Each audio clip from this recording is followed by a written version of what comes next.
segunda-feira garante matematicamente sua classificação para as oitavas de final. Mas é óbvio que o torcedor quer o resultado positivo. A venda antecipada não atingiu os níveis esperados. Até o final da tarde desta segunda-feira, pouco mais de 40 mil bilhetes foram comercializados. Tudo em função da claudicância, oscilação do time no Campeonato Brasileiro. São apenas 6 pontos em 6 rodadas, uma única vitória. O extracampo do Flamengo é muito forte e rumores dão conta que Paulo Souza pode não resistir a mais um insucesso se for neste jogo da Libertadores da América. O time é um grande mistério, mas a tendência é que o Paulo Souza não faça tantas mudanças assim para o jogo contra a Universidade Católica. Um abraço a todos.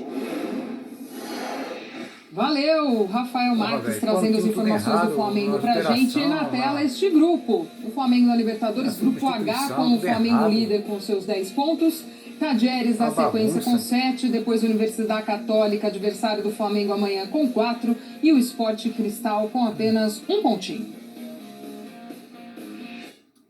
Vamos lá falar então dessa partida do Flamengo. O Flamengo vai muito bem, ok, na Conmebol Libertadores, André. Mas no Campeonato Brasileiro é o 16º colocado, a situação é muito complicada. O Paulo Souza está muito pressionado. É inadmissível o Flamengo apresentar o futebol que apresenta hoje ou estar nessa colocação no Campeonato Brasileiro, na sexta colocação? Ou na sexta rodada? Eu acho a classificação mais grave do que o futebol, por incrível que pareça. É claro que as coisas estão ligadas.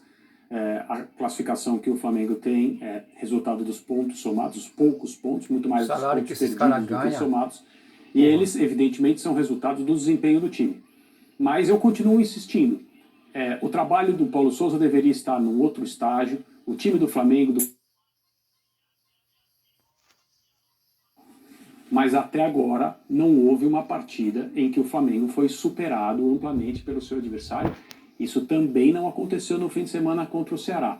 Ah, mas André, você está jogando o sarrafo, ou o patamar, para lembrarmos de Bruno Henrique, muito baixo, porque esse time é capaz demais. Sem dúvida nenhuma, esse time é capaz demais. Isso não se discute. Mas talvez até agora o Flamengo esteja levando um pouco de falta de sorte demais em relação ao que faz e o que consegue. O que faz em campo e o que consegue em termos de resultado, pontuação. Não consegue segurar, eu compreendo a pressão sobre o treinador. Isso aconteceria em qualquer clube grande brasileiro. O Flamengo é o que tem a maior torcida. Essa torcida não se convenceu até agora da contratação desse técnico. A pressão, como disse o Rafael, o bastidor, a política do Flamengo é muito quente, é muito forte, é muito poderosa. As ondas de descontentamento são difíceis de serem contidas por mais convicção e firmeza que uma diretoria mostra, e essa não é uma diretoria convicta, embora deva ser elogiada até agora por não sucumbir. Em outras situações, me parece que esse treinador, independentemente de onde ele venha e qual seja seu nome, já teria sido removido. Então eu parabenizo a diretoria do Flamengo por estar mantendo as coisas no lugar por enquanto. Mas é óbvio, como disse o Rafael no boletim dele, eu não sei, acho que é bastante evidente que um insucesso na Copa Libertadores tornaria a situação muito difícil de segurar. Vamos ver o que o Paulo Souza falou. Quando saiu da Libertadores, quando foi eliminado? O torcedor já passou por vários momentos e, como eu já o disse aqui numa coletiva, é um torcedor que tem muito amor por este clube. Tem 5 jogos, Paulo Souza, agora em casa. E com certeza vai apoiar a esse time. nesta dificuldade de resultado. Tem 5 jogos agora. Porque ele vai aparecer. Nós merecemos, temos vindo a trabalhar para isso. Os jogadores têm vindo a trabalhar para isso. Uma reformulação. E infelizmente os departamento médico, não têm sido benéficos, mas nós vamos continuar a focar-nos naquilo que nós acreditamos e com certeza isso vai virar. Aí, o Paulo Souza falando do apoio da torcida. Sabe que eu fui fazer uma pesquisa de campo aqui na nossa redação com os flamenguistas. E aí o nosso Data Glaucia traz o seguinte, que eu ouvi na redação, que já tem flamenguista com receio de que aconteça uma tragédia, comparando ao que aconteceu com o Grêmio na temporada passada. Um time com grandes estrelas, mas que vai patinando, deixando para reagir depois. Eu falei, será? E cair pra Série B? Oi? E cair pra Série B é essa tragédia? Isso de flamenguistas. Meu Deus. Tamanho momento em que eles estão apavorados, não sei se esse é o termo. É o termo. Né, com essa situação e com esse desempenho que talvez não venha. É que todos estão querendo. Todos estão querendo. Você sabe o que eu vou falar? A gente tá entrosado. O que eu vou falar? Calma, rapaziada. Dá uma segurada. Pô, também não é assim. Concordo plenamente com o André quando a gente fala em esse time estar num estágio mais avançado. Pode cair, gente, mas é voltar Só que eu tenho a impressão de que o Paulo Souza veio pro Flamengo com algumas missões e essas missões foram dadas pela diretoria. E até por isso eu acho que tem uma sustentação dele por conta disso.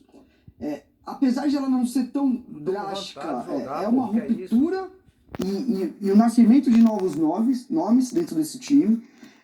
É uma equipe, a gente fala muito de Corinthians e Fluminense, de jogadores mais 30 e tal. O Flamengo também é uma equipe que ela precisa ser rejuvenescida. E o Paulo Souza está fazendo isso. Lázaro, João Gomes, Mateuzinho. Parar de são contratar todos jogador exemplos de velho. jogadores que estão Parar num de espaço contratar jogador velho pro Flamengo. Com o Paulo Souza, e ele tem realmente encostado alguns jogadores que já não entregam lá na questão de desempenho. Da molecada da base. E para mim, ele não, essa ruptura ela não é ainda maior porque existem nomes muito grandes, principalmente do meio para frente, que para mim é onde o Flamengo mais peca. O Flamengo ele sofre muito em transição hoje em contra-ataque dos adversários. Por quê? Para mim o pessoal de frente já não pressiona a bola como pressionava lá atrás. Sim. E para mim isso ficou muito nítido no início do trabalho, que antes era para mim uma questão até de sacanagem em alguns jogos. Os dois jogos contra o Fluminense... Sacanagem com o treinador? Os dois primeiros jogos com o Fluminense, o da final, é algo que assim, todo mundo olha o Fluminense jogar. Depois disso, eu acho que teve realmente uma roupa suja que foi lavada e o time melhorou. E agora eu tenho uma dúvida se eles não querem pressionar ou se eles já não têm mais a capacidade para fazer isso. Então é uma reconstrução. Eu sei que o torcedor do Flamengo pensa em Mister, em 2019. Os jogadores de 2019 já não são mais os mesmos, a gente tem que entender isso. O time já não é mais o mesmo. Trazer o antigo treinador não é garantia de um trabalho igual como foi. Então o Paulo Souza ele passa por um processo muito complicado. Sim. Ele tem algumas missões claramente dadas pela diretoria, e mais que isso, ele pega o trabalho do zero. Para mim, o jeito como entrega o Renato Portaluppi e o Flamengo, perto do que pensa o Paulo Souza, são coisas totalmente diferentes. Sim, acho que ele tem seus problemas, acho que ele insiste em algumas questões que eu não insistiria, mas ele é o cara que está treinando, que está vendo os jogadores, que está fazendo os testes. Eu acho que ninguém mais que ele tenha subsídio para tomar decisões que ele toma. Esperava um Flamengo melhor, mas concordo com o André também. O Flamengo perdeu pontos no Brasileiro que, se você olhar para o desempenho, ele não deveria ter perdido. Porra, 18 o Flamengo não fez um clássico contra o Botafogo para perder. Não fez, ao contrário. Nem para empatar. O Flamengo foi amplamente melhor que o Botafogo, que já está se organizando, que é um time mais organizado hoje. Então acho que tem muito disso. Eu vi um levantamento hoje na internet que o Flamengo é um dos times com mais erros individuais que geram gol no campeonato. Sacanagem. Ou seja, você vê a questão do goleiro, do Hugo também, algumas bolas defensáveis. Sempre que a gente fala do gol do Flamengo, a gente acaba citando o nome de um jogador. Mas a tua opinião, falar, olha, não sei se foi sacanagem, é algo muito forte de se ouvir de um analista de futebol. E é bom que os torcedores também estejam pensando ou se ligando nisso. Daqui a pouco a gente mostra uma novidade aqui no Twitter. Lances desse jogo, os caras realmente olhando a bola sair. E assim, eu não digo nem que é sacanagem, mas às vezes não estão mobilizados, não estão afim, não sei. Não estão ligados. Alguma coisa estranha acontece naquele momento. Estranho. A gente vai mostrar uma novidade no Twitter, tá? Que está acontecendo aqui, tem a ver com o Flamengo, mas antes... É exatamente isso. Olha, Faz de Esportes, mas os torcedores do Flamengo, pelas redes sociais, eles decidiram organizar um protesto ou um pedido hoje. Olha aí o que eles pediram. Tuitaço hoje às 7h30 da noite, use a hashtag Mister no Flamengo. Não foi bem essa a hashtag que a gente está vendo nos Trending Topics. Mas olhando os Trending Topics do Twitter, olha aí, segundo Trending Topics, que é aquele primeiro Trending Topic que não é patrocinado. Volta JJ, e aí o terceiro então é Mister no Flamengo. Flamengo M? É isso. E claro, a rapaziada flamenguista tá errando o nome do time aí. Eu acho que deve ter alguma explicação, viu, Renato? Isso não pode ser de graça, não. Isso deve ter alguma explicação. Com medo de Mister, será? Não sei. Aí depois a gente vai saber por quê. Porque eu tenho certeza que o torcedor não errou o nome do seu time, né? Você acha que isso tem algum impacto em relação à diretoria? A diretoria que já disse que Jorge Jesus não volta. Pelo menos o Landim. Então, não deveria. Não deveria, mas eu não consigo achar que não tenha. Porque isso certamente vai pro Maracanã amanhã. E ele deveria engolir esse eu quero que o flamenguista primeiro entenda, eu acho que quem sou eu para ensinar alguém a torcer ou como tem que se comportar dentro do estádio. Eu acho que, tirando a parte de violência, que a gente quer isso longe do futebol, cada um vamos dizer assim, se expõe de qualquer jeito, expressa o que tem vontade. Agora, eu acho que essa loucura de volta Jorge Jesus e tudo que ele faz em volta disso também, porque eu acho que o cara que mais tira proveito de tudo isso é o próprio treinador. Os contratos dele ficam mais caros, ele tem mais visibilidade, mais clubes vão procurar. A questão é, o Jorge Jesus quer realmente voltar pro Flamengo? Será que também não é o momento da torcida do Flamengo entender que, pô, amor próprio mesmo, vamos pra frente. Ele tá afim de vir, mesmo ele veio aqui só tumultuar. Pra mim ele veio só tumultuar. A diretoria do Flamengo, pelo que a gente lê, ficou muito chateada por falar que não tentaram ele em janeiro, mas tentaram, foram pra isso. E ele fala que não. E ele chega, a volta dele para Portugal também, quando ele fala que não volta pro Brasil, é algo muito estranho também. O que ele deixa vazar na reportagem, Renato Maurício Prado, tudo que envolve o Jorge Jesus. E assim, a questão quando eu falo de amor próprio é, quem não garante que depois de 6 meses ele queira ir embora de novo? Ele é um cara que realmente, nesse sentido, cada movimento dele é uma surpresa. É um cara que, ele não é muito estável, né? Ele não é um cara que... Ele viveu e assim, quem garante que esse mesmo time vai fazer tudo que fez em 2019? Eu entendo, o time do Jorge Jesus era muito legal de ver. Se o Flamengo retomar aquele padrão de jogo, vai ser um time de novo muito difícil de ser batido. Concordo plenamente, ninguém tá com medo do Jorge Jesus. Eu já escutei isso, vocês estão com... A Paulistada tá com medo do Jorge Jesus voltar. Não, pô, quanto mais time melhor jogando bem, mais a gente jogando Libertadores, mais audiência, enfim. Mas eu acho que é algo que precisa ser superado. Ou traz logo esse homem, vê no que dá.